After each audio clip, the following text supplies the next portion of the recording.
Olá, vamos iniciar então mais uma aula de bioquímica. Hoje a gente vai falar sobre a cinética enzimática, onde nós vamos deduzir a equação de Michaelis-Menten e fazer no final a transformação de Lineweaver-Burke, tá? E essa dedução dessa equação de Michaelis-Menten se deve ao trabalho de dois grandes cientistas que se transformou a equação de Michaelis-Menten. Então, é um conceito fundamental na bioquímica para entender o funcionamento das enzimas quando catalisam algumas reações. Para iniciar, então, essa aula, eu vou começar falando sobre a Leonor Michaelis, né? Quem foi Leonor Michaelis, e vou iniciar então como ele é alemão judeu-americano, né, chamado Leonor Michaelis, que viveu de 1875 a 1949. Ele foi um bioquímico crítico e apaixonado, e foi também físico-químico e físico. Ele foi mais conhecido pelo seu trabalho com Mold-Menten, que eu vou falar na sequência, com a cinética enzimática em 1913. Ele foi pioneiro da enzimologia quantitativa em Berlim e Nova York, né? Por isso que ele é considerado, ele é de origem judia, de origem judaica, né? Ele é nascido na Alemanha, né? Mas ele foi ali antes da ascensão do regime nazista. Ele já se mudou, trabalhou um tempo no Japão e depois ele foi para os Estados Unidos, né? Essa placa que está ali aqui à direita, ela foi instalada num prédio na Universidade de Humboldt, em Berlim, em que hoje leva o seu nome em sua homenagem, né? E na sequência ali, a Maud Leonora Menten, que ela é canadense, né? Então, Maud Leonora Menten nasceu em Port Lambton, em março de 1879, e faleceu em Leamington em 26 de julho de 1960. Ela foi uma médica e cientista excepcional, nascida em Port Lambton, que fez importantes contribuições para a cinética enzimática e histoquímica. Ela é graduada em medicina pela Universidade de Toronto em 1907, e 4 anos mais tarde se tornou uma das primeiras mulheres canadenses a receber o título de graduação em medicina. Em 1913, na Alemanha, colaborou com Leonor Michaelis, ou Michaelis, no estudo do comportamento das enzimas, resultando na famosa equação de Michaelis-Menten, que é um conceito bioquímico que lhes trouxe reconhecimento internacional. E Menten continuou sua brilhante carreira como patologista na Universidade de Pittsburgh, a partir de 1918, né, publicando extensivamente na área médica e bioquímica. Dentre suas maiores realizações estão as importantes co-descobertas, como ter conduzido a primeira separação eletroforética, né, através de eletroforese, das proteínas da hemoglobina, em 1944, e trabalhou com as propriedades da hemoglobina e regulação do nível de açúcar no sangue e funções renais, tendo escrito e participado de mais de 100 artigos científicos. Entre 1951 e 1954, ela conduziu pesquisas sobre câncer na British Columbia e voltou para Ontário 6 anos antes da sua morte, em 1960. Então, uma mulher excepcional, né? Então, essa placa aqui, ela está lá tá no Canadá, na Universidade de Toronto, tá? E essas informações que eu acabei de falar, eu fiz a tradução aqui me baseei na tradução dessa placa, né? Então tá, vamos voltar aqui então. Esses aqui então são os artigos. Esse aqui é o artigo original, publicado em 1913 em alemão, né? Pelos dois, né? Pelo Michaelis, Leonor Michaelis, e a Maud Menten, ali, em 1913. Esse aqui é uma tradução para o inglês desse artigo de 1913, e essa daqui é uma publicação comemorativa do centenário do artigo de 1913, tá? Onde há uma discussão, inclusive, histórica, que é da onde eu tirei algumas informações que eu falei nos slides anteriores sobre ambos os cientistas, né? Então, FEBS ali, FEBS que significa Federação, uma tradução, né? Federação das Sociedades Bioquímicas Europeias, né? O Brasil também tem a sua sociedade é, de bioquímica, né? Sociedade Brasileira de Bioquímica, SBBQ, né? Bom, então, antes de iniciar aí a dedução da equação de Michaelis-Menten, eu recomendo que vocês peguem lápis e papel e uma borrachinha e um café para acompanharem com um pouquinho mais de eficácia essa dedução, tá? Teremos algumas equações pela frente, eu acredito que utilizando caneta e papel, né, papel e lápis, vai ser mais fácil. Então vamos lá. Bom, primeiramente, o equilíbrio, né, para a formação do complexo enzima-substrato, né, onde nós temos ali a enzima mais o substrato. Então, nós temos aqui, conforme você vai aumentando a concentração de substrato, né, claro que numa reação enzimática, a enzima ela está em concentração extremamente menor do que o substrato, né, o substrato é extremamente majoritário, né, muito maior do que a concentração de enzima, tá? Então, o que que vai acontecer? Conforme, né, nesse esquema aqui, a gente pode perceber que conforme você vai aumentando a concentração de substrato, você vai saturando a sua enzima, tá? Então, quando a concentração de substrato é muito grande, a concentração de enzima livre, tá? Ela se torna muito próxima de zero, ou simplesmente zero, né? De forma que toda a enzima estará na forma de complexo enzima-substrato, né? Sendo assim, essa será a velocidade, considerando essa maneira que essa situação, então a reação será processada na sua velocidade maior possível, né? Então aqui uma curva construída em função da concentração, né? Então um experimento em diferentes concentrações de substrato aqui, desculpa, de substrato, variando a concentração de substratos aqui, né? Conforme você vai aumentando, chega um momento que esse equilíbrio aqui é forçado para a formação do complexo, de maneira que você vai tendo, você vai chegar numa velocidade máxima, né? Que é o ponto em que não importa se você aumente a concentração do substrato, a velocidade não vai aumentar acima daquele limite, tá? Essa é a velocidade máxima. Vamos seguindo então. Então aqui está um gráfico mostrando a variação da concentração das diferentes espécies que estão participando da reação em função do tempo, onde nós temos aqui a enzima livre, tá? Aqui temos a enzima total, tá? A enzima total e a enzima livre, que ela vai diminuindo a concentração, a formação do complexo enzima-substrato, a formação do produto, e aqui a concentração do substrato, né? Então a gente vai vendo que com o passar do tempo ele vai sendo consumido e a concentração do produto vai sendo aumentada, né? Então nós temos que a concentração de enzima total vai ser a soma das duas concentrações. Bom, a gente vai se focar nesse início aqui para poder utilizar essas informações como considerações para as deduções que a gente vai fazer a seguir. Bom, então, primeiramente é o seguinte, a gente tem que a velocidade de formação do complexo enzima-substrato, ela é a seguinte, ela vai estar em função de K1 e de K-2, tá? Conforme esse meu esquema aqui, onde eu tenho a enzima mais substrato formando o complexo enzima-substrato, em seguida, isso aqui vai estar em equilíbrio, obviamente, e eu tenho aqui um outro equilíbrio que é da formação, né, quando a minha enzima trabalha o substrato, já gera o produto e ele vai liberar o produto e a enzima vai ficar livre novamente. Então eu tenho aqui então a formação do meu complexo enzima-substrato, que é determinado pelo K1 e do K-2, tá?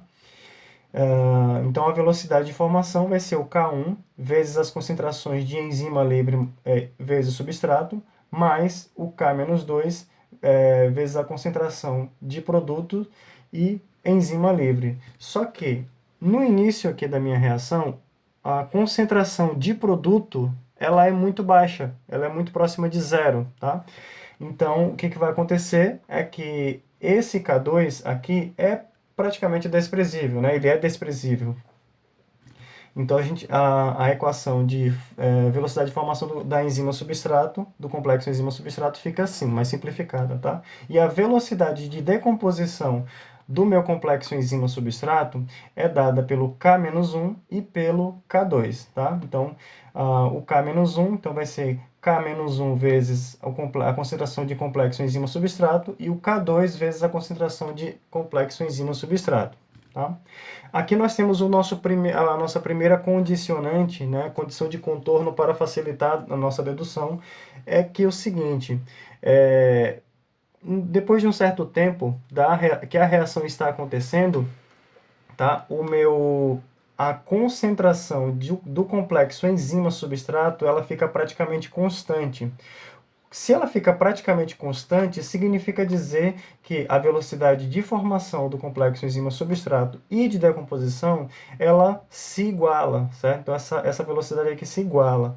Então, o que, que acontece é que eu vou igualar essas duas partes aqui, eu vou igualar esses dois pedaços aqui e eu vou ter uma nova equação aqui. Essa equação aqui, que é esse K1, né, que é a velocidade de formação, né, e eu também vou ter aqui a, a de decomposição, tá, e eu vou ter essa equação aqui, tá. Então vamos lá, vamos seguindo. Só que é o seguinte, eu sei que, vamos, né, tirar aqui essa concentração de enzima livre, tá? Mas para tirar essa concentração aqui, eu vou precisar fazer o seguinte. Eu sei que a minha concentração de enzima total, ela é a soma da concentração de enzima livre e a concentração de enzima que está complexada, tá? Então, eu rearranjando aqui, né, a enzima total menos ES vai ser igual a enzima livre. Eu vou substituir, então, isso aqui nessa equação para gerar uma nova equação, certo? Então, tenho essa nova equação aqui. De qualquer forma, é bastante difícil, é praticamente impossível de determinar com precisão esses valores aqui, né, de concentrações de enzima, seja livre, total ou complexada. Então, eu vou precisar, nessas deduções, retirar essas três concentrações da minha equação. Vamos seguindo, então. Então, aqui que eu vou fazer é o seguinte, eu vou jogar o que tem de concentração para um lado e o que tem de constante para outro lado, certo? Então, aqui eu tenho de um lado só constantes e eu já tenho uma coisa aqui. Eu vou pegar todas essas constantes e vou transformar numa só. Essa aqui é a chamada constante de Michaelis-Menten, tá? Então, eu vou rearranjando aqui essa equação, vou facilitando ela aqui, né? Então, agora eu já tenho aqui só a minha constante de Michaelis-Menten e aqui eu já fiz a minha multiplicação de enzima total vezes concentração de substrato e complexo enzima-substrato vezes a concentração só de substratos, certo? Pois vocês vão ter que pausar e ver de novo esse vídeo com mais calma e eu vou seguindo aqui na dedução, tá? Então, o que eu fiz aqui foi simplesmente multiplicar esse termo aqui, que ele está dividindo em um membro da equação, pelo km que está no outro membro da equação. Moleza, né? Só fiz essa multiplicação aqui. E aí, o que eu fiz foi, esse termo que está subtraindo, eu joguei para o lado de cá, somando, tá? E aí, a próxima coisa que eu vou fazer é colocar esse termo, né, enzima substrato em evidência, já que ele é comum aos dois membros aqui, né, aos dois termos, tá? Então, coloquei ele em evidência e multipliquei aqui Km, desculpa, somei Km mais a concentração de substrato. Agora, o que eu vou fazer é jogar isso daqui, eu vou isolar esse enzima substrato, né, jogando esse daqui, essa parte aqui, esse fator que está multiplicando aqui para baixo, tá? Então agora eu tenho esse termo aqui, tá? Eu ainda preciso retirar isso daqui da minha equação, né? A concentração enzima substrato e a concentração enzima total eu preciso retirar da minha equação. Vamos lá. Então é o seguinte, aqui eu já sei que a velocidade da minha reação ela pode ser determinada, então a velocidade ela pode ela vai ser igual, né? A decomposição aqui complexo enzima-substrato, que é determinado pelo K-1 e pelo K2, tá? Então eu tenho aqui esses dois termos, tá? E aí aqui eu tenho a minha segunda condição de contorno, tá? Que é o seguinte, eu vou considerar que aqui no início da minha reação, a velocidade K2, né, ela vai ser extremamente maior do que o K-1, tá certo? Então, como, né, no início da minha reação, esse complexo aqui, ele não vai, ele vai voltar pouco para cá, para esse lado. A velocidade aqui vai ser menor, né, para formação de novo dos reagentes, né, que seria, ou melhor, reagentes não, da enzima livre e do substrato. Então esse aqui, o K-1 vai ser muito pequeno e o K2 vai ser muito grande, tá? Sendo assim, se o K2 é muito maior do que o K-1, eu posso desprezar o termo que tiver o K-1, tá? Então, eu desprezo isso daqui e aí eu tenho que a velocidade de formação do produto vai ser igual à velocidade de decomposição do meu complexo enzima-substrato, tá certo? Que é K2 vezes complexo enzima-substrato, certo? E aí, o que eu vou fazer?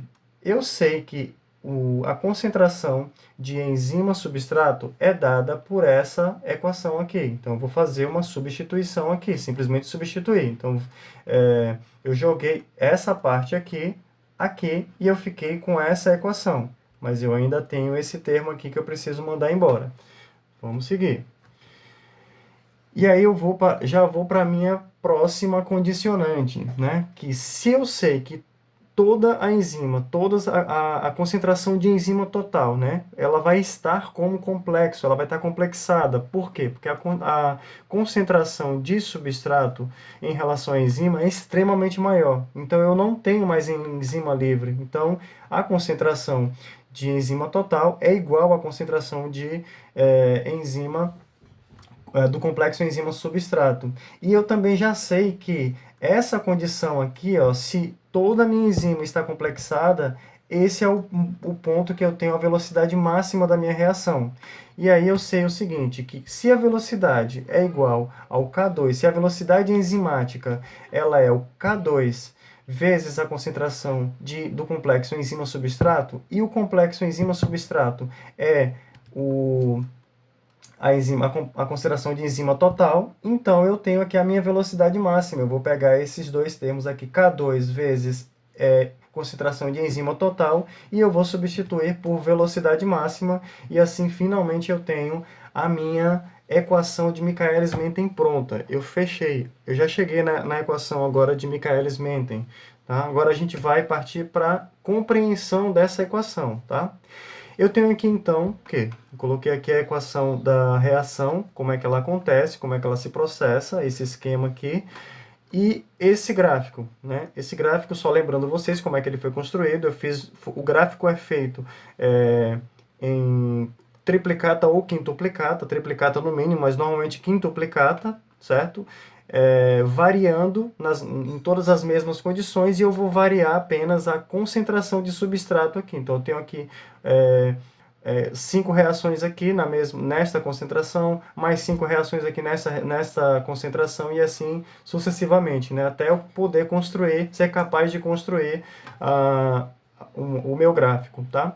E aí eu tenho o seguinte, eu não preciso construir até lá o final, porque isso aqui vai para infinito, aonde eu vou ter um ponto em que a velocidade, quando eu aumento a concentração de substrato, a velocidade não aumenta mais. Eu não preciso fazer milhares de reações de concentrações diferentes. Eu já sou capaz, né, compreendendo essa equação, por isso que ela é revolucionária, né? Eu não preciso fazer tudo para poder chegar na velocidade máxima. Eu consigo consigo predizer a velocidade máxima.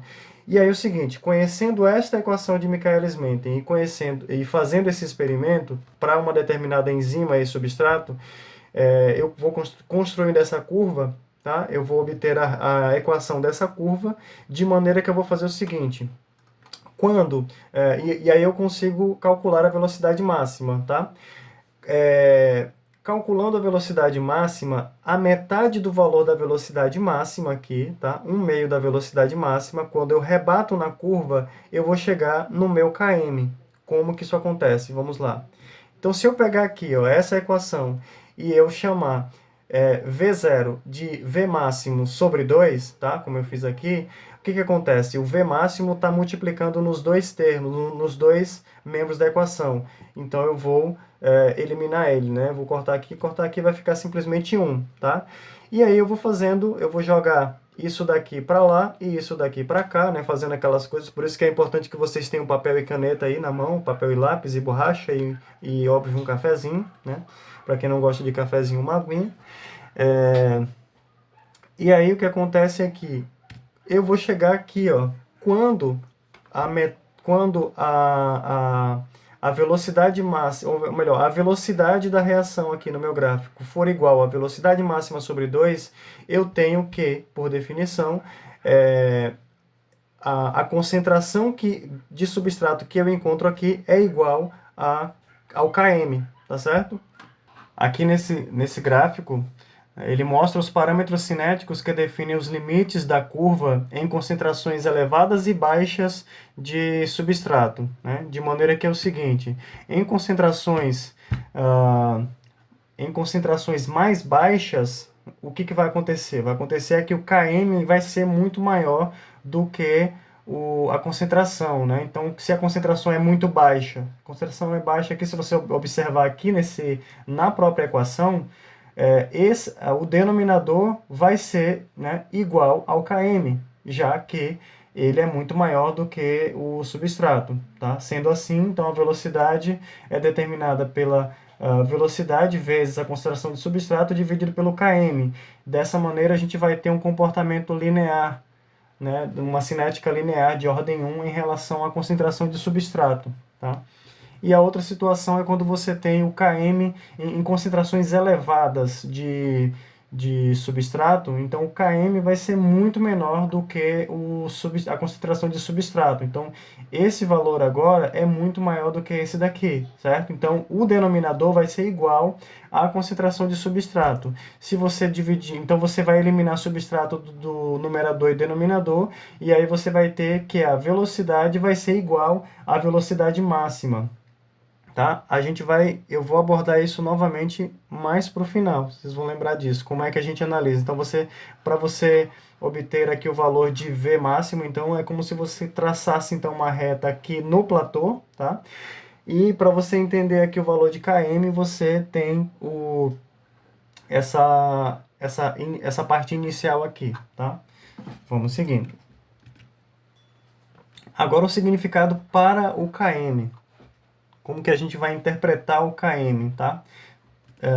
Bom, primeiro que quando o K2 é limitante, ou seja, o valor de K2 é muito menor do que o K menos 1, o que vai acontecer? O Km ele vai ser praticamente igual a K menos 1 dividido por K1. E nessas condições o Km representa a afinidade da enzima pelo substrato, né, na formação complexo substrato, tá? Então aqui se você tem esse valor de K2 muito pequeno, tá? Ele é o determinante da velocidade da reação enzimática, e aí o Km é determinado por esses dois valores, tá? E aí o que acontece?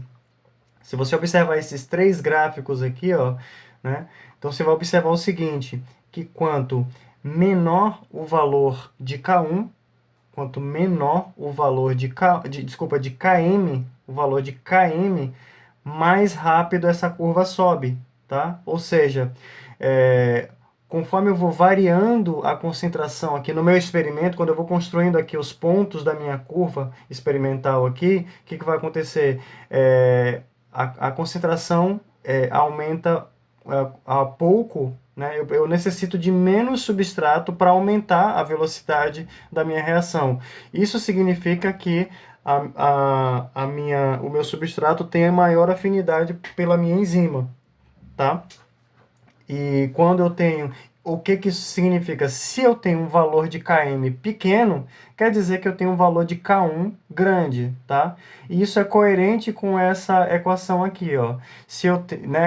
No caso de K2 ser muito pequeno, tá? Então, o meu Km vai ser definido por essas duas constantes aqui. De maneira que, se o meu Km for pequeno, significa que o meu K1 é grande. Então, eu tenho uma velocidade de formação aqui do meu complexo enzima-substrato bem maior do que a saída, né? O equilíbrio ele vai tender mais para a formação da minha enzima substrato. Isso é bem importante compreender. Vocês já vão ver por quê.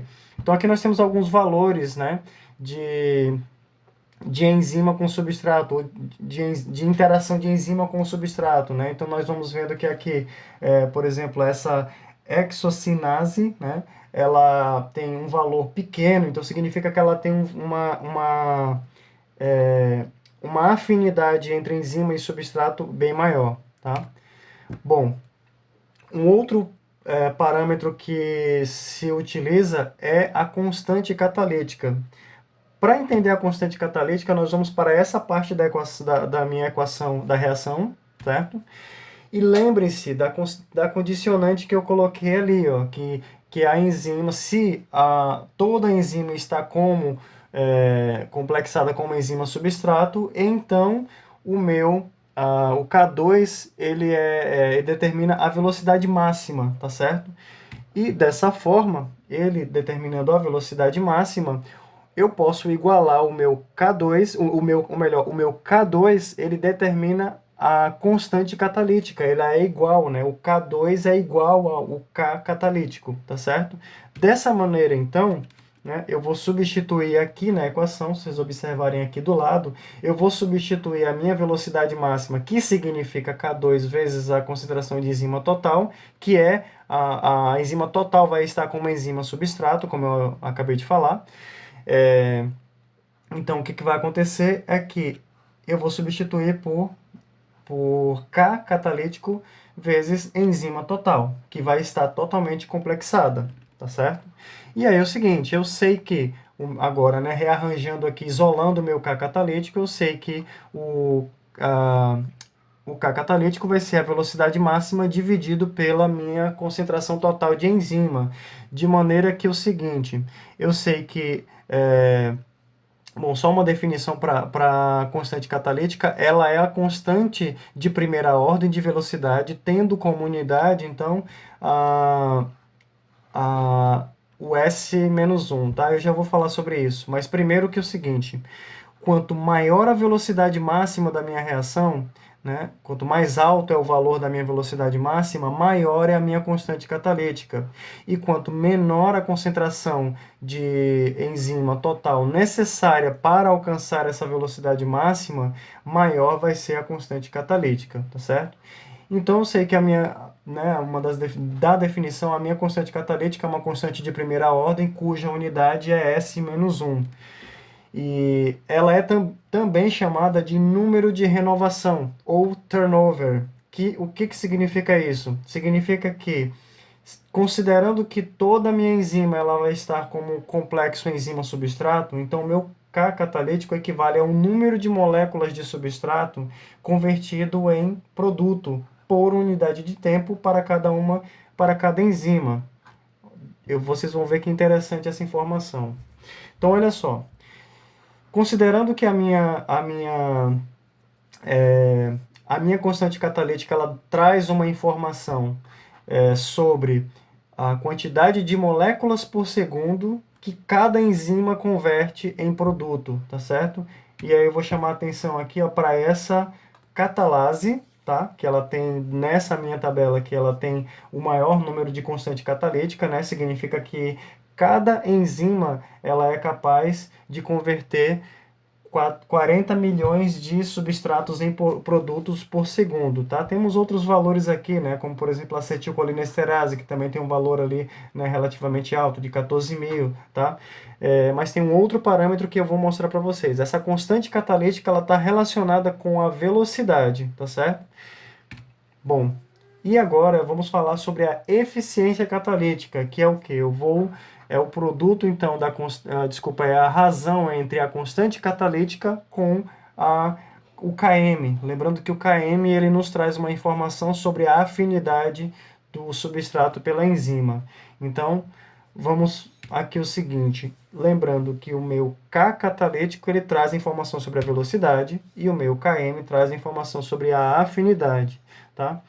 E aí, quando eu tiver, lembrando dessa equação aqui, ó, quando eu tiver uma velocidade máxima elevada e uma concentração total de enzima necessária para alcançar essa velocidade máxima baixa, eu vou ter uma alta constante catalítica e uma alta eficiência, tá certo? A eficiência é a medida de quão rápida é a minha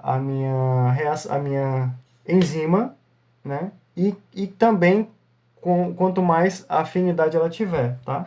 Então, quanto menor o Km, maior a afinidade também, né? Quanto menor o Km, maior a afinidade da minha enzima com o meu substrato, e aí maior é a minha eficiência. Eu posso também utilizar uma outra forma de representar essa eficiência catalítica, que é substituindo então os Km, né? Eu lembro que o K catalítico é igual ao K2, tá? E quando eu fizer essa substituição, eu vou chegar nisso daqui, né? Uma outra forma de interpretar. E daí é o seguinte, se eu considerar uma outra situação que o meu K2 ele é muito maior do que o meu K-1, tá? Na decomposição do meu complexo enzima-substrato, se o K2 for muito maior, então a minha eficiência catalítica ela é determinada pelo meu K1, ou seja, pela afinidade da enzima substrato, tá certo? Bom, agora é o seguinte, aqui tem alguns valores de K catalítico, de Km, e aqui alguns valores de razão de eficiência catalítica, tá? Então temos aqui algumas delas, né, que eu já mencionei para vocês em outras aulas, né? Por exemplo, a anidrase carbônica, que eu chamei a atenção na última aula. Enfim, acetilcolinesterase, que eu vou abordar em algum outro momento também, já devo ter comentado em alguma outra aula com vocês. E a catalase que eu falei slides anteriores, né? E aí eu vou destacar essas duas, tá? A catalase e a acetilcolinesterase. A acetilcolinesterase é ela que tem ali uma eficiência catalítica bastante elevada, né? Apesar de a constante catalítica dela ser menor do que a catalase, tá? Ela tem uma eficiência catalítica maior, tá? Lembrando que a acetilcolinesterase é a enzima que hidrolisa, né? Que quebra a acetilcolina em acetato e colina, né? E ela vai estar na fenda sináptica e ela precisa quebrar essa acetilcolina para que o receptor da acetilcolina na fenda sináptica esteja disponível para receber outra acetilcolina e passar mais informações adiante, tá? Então, ela precisa ser rápida e ela precisa ter uma alta eficiência, né? Ela tem uma alta afinidade com o seu substrato. Se você for observar que ela é a que tem o menor valor aqui nessa minha escala, o menor valor de Km, tá vendo? E aqui eu tenho a minha catalase, que ela tem uma alta velocidade, né? Então, o K catalítico está relacionado com a velocidade, né? Ela tem uma afinidade ok com o substrato e ela tem uma elevada eficiência catalítica. Essa catalase, por que eu destaquei ela? Porque tem um inseto chamado besouro bombardeiro que, para se defender, ele lança um produto de uma reação que acontece da seguinte forma, né?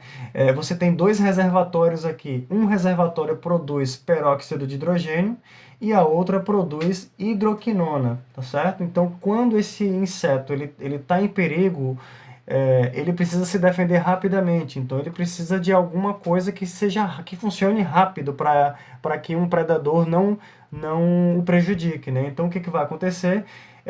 essas duas, ele contrai, não sei se exatamente como é que é a morfologia desse inseto, mas essas bolsas aqui, elas são comprimidas e os dois reagentes são jogados nesse terceiro reservatório aqui, ó, que é onde tem as enzimas, que são a catalase e a peroxidase. A catalase, como vocês já viram, ela tem uma alta eficiência, né? 4,10 na 7, 4 vezes 10 na 7, segundo na -1, né? Então ela vai transformar a, a hidroquinona, né, na quinona, né?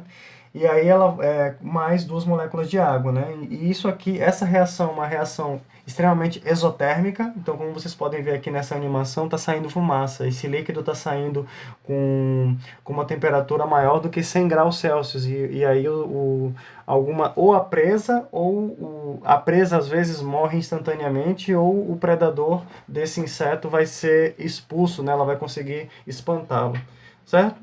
Então aqui um exemplo para vocês.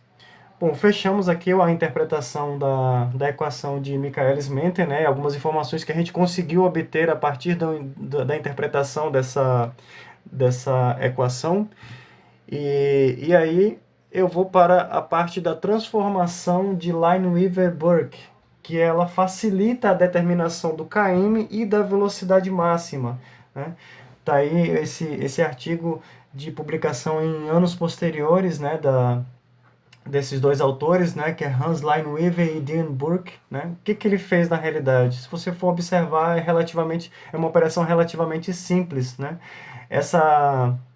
Ele simplesmente vai pegar essa equação e vai obter o recíproco, ou seja, ele vai pegar 1 sobre V0, e ele vai fazer vai inverter aqui essa equação aqui, vai ficar dessa forma aqui, ó, né? Então você vê que o gráfico que você tem aqui, que é uma curva, né, onde você não consegue determinar com precisão o V máximo, né, e tem dificuldade também para determinar o Km, né, mas houve bastante avanço, mas aí, a partir dessa equação, você vai ter o seguinte, você tem o duplo recíproco. Você faz uma curva aqui com 1 sobre a velocidade que você observou no seu experimento, versus 1 sobre a concentração. De maneira que km sobre V máximo é o seu coeficiente angular, ou seja, a inclinação da sua reta, tá? E o B é o coeficiente linear, ou seja, quando você iguala isso daqui a zero, quando você iguala o seu x a zero, você vai obter 1 sobre V máximo, tá? E aí lá atrás, quando você tem 1 sobre V0 igual a zero, você vai, né, adaptando aqui, né, calculando rearranjando aqui os termos, né, quando você iguala 1 sobre V0, você iguala a zero, então, né, que é o y igual a zero, você vai chegar o valor que você obtém aqui é de 1 menos 1 dividido por km, tá? Então, você tem aqui uma equação da reta, tá? Então, quando você faz o experimento aqui, onde você tem a velocidade da sua reação de formação de produto a partir de um determinado substrato, numa catálise enzimática, você obtém a velocidade em cada uma das concentrações. O que vai acontecer aqui? Você vai chegar nessa curva, tá? Então, essa curva, como eu falei para vocês aqui, nas baixas concentrações, você vai ter um comportamento linear, um comportamento de equação de primeira ordem, tá? E aqui em cima, quando a concentração aumenta, certo? E aí você vai tendo que o V0 vai ser igual à velocidade máxima, tá? Só que dessa forma aqui é um pouco complicado de você obter esses valores. Então o que você faz? Você faz lá o gráfico de 1 sobre a concentração, de 1 sobre V versus 1 sobre a concentração. Daí você tem esse gráfico. Quando você obtém, né, por exemplo, no Excel ou no Origin, quando você obtém a equação da reta, né, você vai ter que f de x, né, para esse experimento que eu fiz aqui. Então você tem que f de x é igual a 75,43x mais 11,80. Tá? E aí eu deixo para vocês calcularem aí depois os valores de Km e V máximo. Beleza? Espero que tenha ficado claro até aqui. E aí na próxima aula a gente vai entender um pouco melhor, eu vou trabalhar um pouco melhor esse conceito aqui da atividade enzimática para introduzir o conceito de inibição enzimática. Certo, gente? Então até a próxima aula. Um abraço.